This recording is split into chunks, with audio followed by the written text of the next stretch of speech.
কেমন আছেন সবাই? আপনারা জানেন, অনেক খোঁজার পর অসাধারণ এক মুভি পেয়েছি। তাই ভাবলাম যাই হয়ে যাক না কেন, এই মুভি অবশ্যই আপনাদের দেখাবো।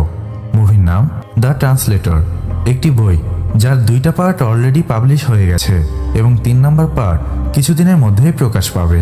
কিন্তু বইয়ের লেখক ঠিক করে সে বইটিকে এবার 9টি আলাদা আলাদা ভাষায় প্রকাশ করবে এবং এই জন্য লেখক 9টি দেশের 9 জন আলাদা আলাদা ট্রান্সলেটরকে হায়ার করে, যারা দিনরাত পরিশ্রম করে 9টি ভাষায় বইটিকে অনুবাদ করবে।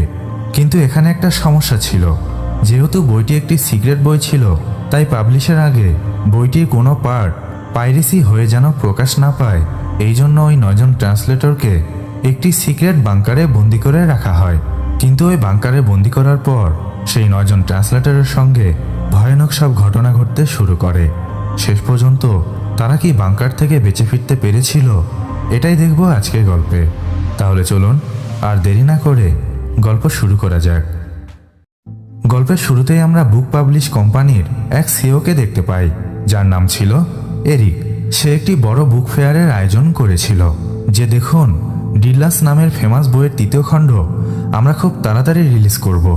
এই বইয়ের আগের 2টা পার্ট আপনারা যেভাবে সাপোর্ট করেছেন, এটা দেখে আমাদের মনে হয়েছে এই বইয়ের 3য় খণ্ড মুক্তি দেওয়া উচিত।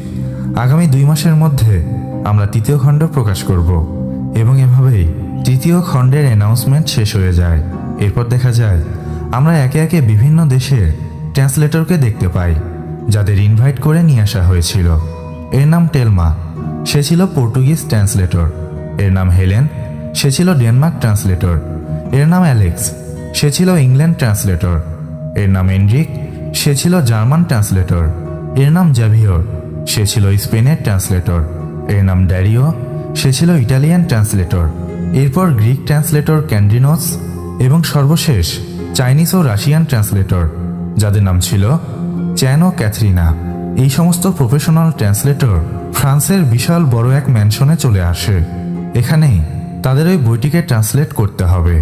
এখানে প্রবেশ করার সঙ্গে সঙ্গেই সবার মোবাইল ফোন ও যাবতীয় জিনিসপত্র নিয়ে নেওয়া হয় এবং সবাইকে নিচের বাংকারে নিয়ে যাওয়া হয়।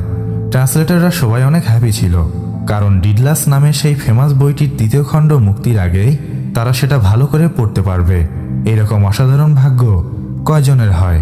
এখানে বাংকারের মধ্যে প্রবেশের পর এরিক সেখানে উপস্থিত হয় এবং সবার উদ্দেশ্যে বলে, এখানে আপনাদের কোনো জিনিসের অভাব হবে না। ভালো খাবার, ভালো বিছানা, সবকিছু এখানে পাবেন। প্রতিদিন আপনাদের 20টি করে বইয়ের পৃষ্ঠা দেওয়া হবে।